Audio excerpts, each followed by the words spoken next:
Hi there, Jamie Goode here, and it's New Year's Eve. And traditionally, New Year's Eve, I have a big blind champagne tasting with my brother-in-law Bevington.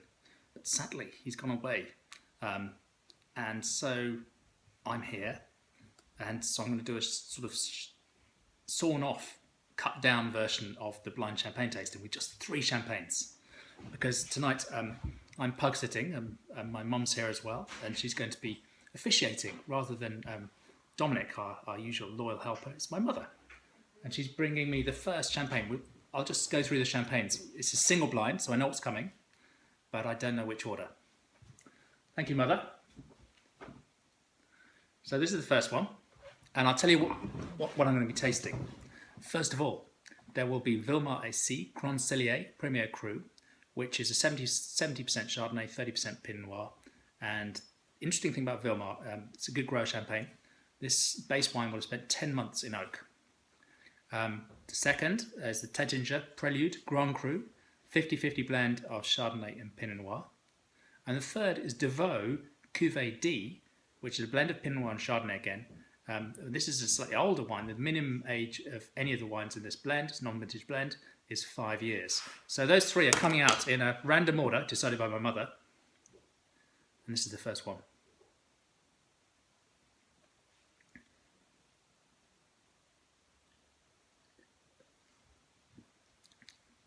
And rather than try and guess what they are, I'll try and describe the impressions I get from them. I think it's probably more helpful. Also, it means I can't fail.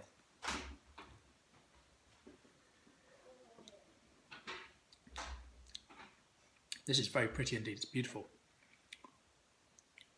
It's got a lovely core of citrusy fruit, nice acidity.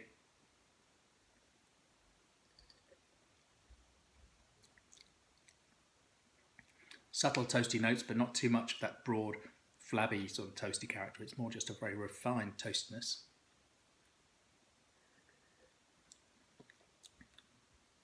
It's a bit pithy. Nice balance, nice complexity, lovely depth.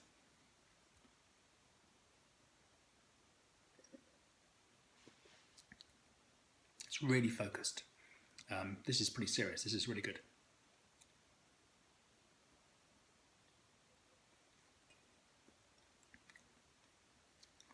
You know what I love about good champagne is that the tension that exists. When there's good acidity, there's freshness, there's linear quality to it, but there's a bit of richness as well. It's giving as well as taking away, and this gives you a bit of richness.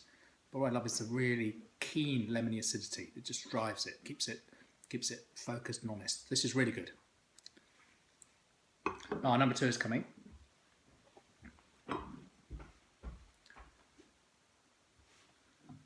Number 2, it's coming slightly bigger. Zolto glasses. Bevington's only got a few, so I'm afraid I'm having to use different size glasses for these wines. But I have to drink out of Zolto. It's the best.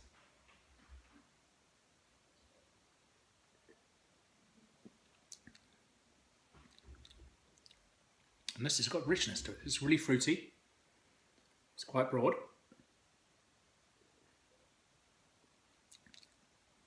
Nice citrus, very keen.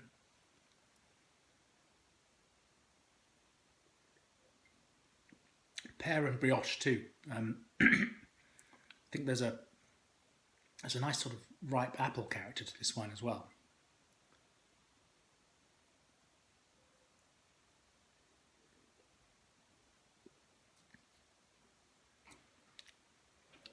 Yeah, this is really very linear again, but with more richness than the first. This is a bit richer.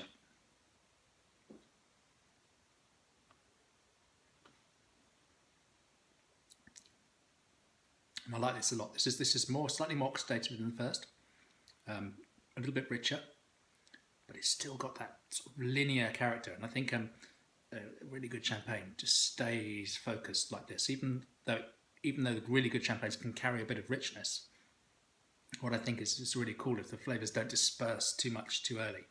And I think when those flavours do disperse too early, the wine becomes a bit obvious and flabby. I guess it's the sparkling wine equivalent of spoofiness. Spoofiness in red wines when you get big, alcoholic, jammy, intense, bold red wines. That's they're spoofy and I despise them. I really despise spoofy red wines.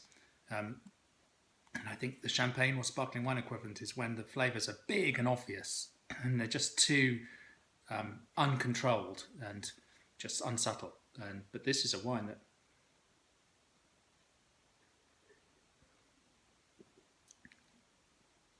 carries some richness. It carries a bit of that appley oxidative character, but only just a little bit. Enough to add complexity, but not enough to ruin the wine. But also it's got a lovely core of citrus fruit. This is really superb. Maybe some nuts as well, maybe a bit of hazelnut and that brioche character. But very, very fine.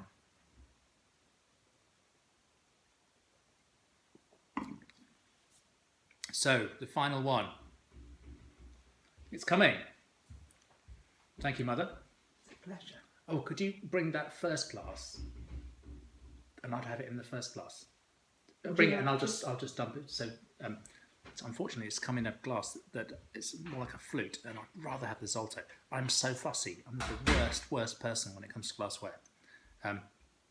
This flute, this is a good flute. As flutes go, this is quite good. This is not bad at all.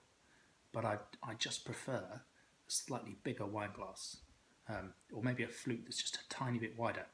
I think it's cool to be fussy about things like glassware. It's kind of part of the taking the wine seriously. Thank you. And it's washed. Perfect. Thank you very much. So I'll do the transfer. So this is wine 3. Wonder what it is. Those first two, I'm not sure which is which. I think they're both really good.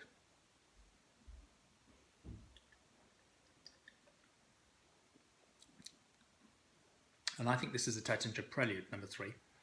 It's lovely, it's rich, it's quite toasty. And the Prelude I brought along tonight was, it had a couple of years bottle age. So I think that's why I'm suspecting it's the Prelude.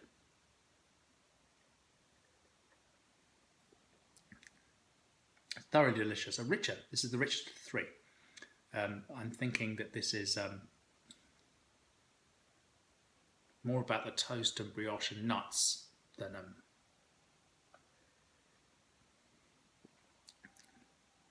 and that linear citrus core. It's really nice. It's really lovely, but it's a richer style. It's more hedonistic, quite delicious, but quite rich.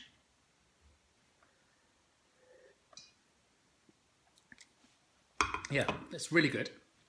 That's probably, I think it's a really fine champagne, but it's the least favourite for me of the 3.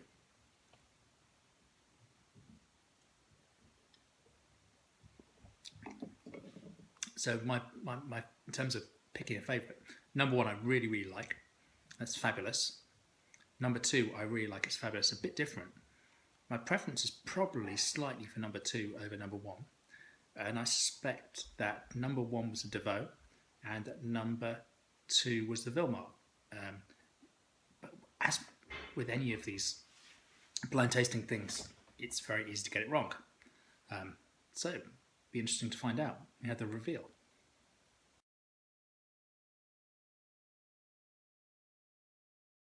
The reveal. Number 1 was the Vilmar. Fabulous wine, really fabulous wine. Fantastic. Number 2 was a Deveau. Strong showing from that wine. Really impressed with that. Cuvée D. That's really good. So these first 2, I think, were just astonishingly good. Then the third, the Taittinger Prelude, as I suspected. But I got the first 2 wrong. But what's interesting is that they're both really fabulous champagnes, and I like them a great deal. And I still like the Prelude. It's pretty smart wine, but my preference is for those first 2. Anyway, this is a lot briefer than the previous New Year's champagne tastings, so you've got away lightly. Just 3 wines. I'll raise a toast to my missing brothers-in-law, William and Dominic, who are normally present for this, and I wish you a Merry New Year.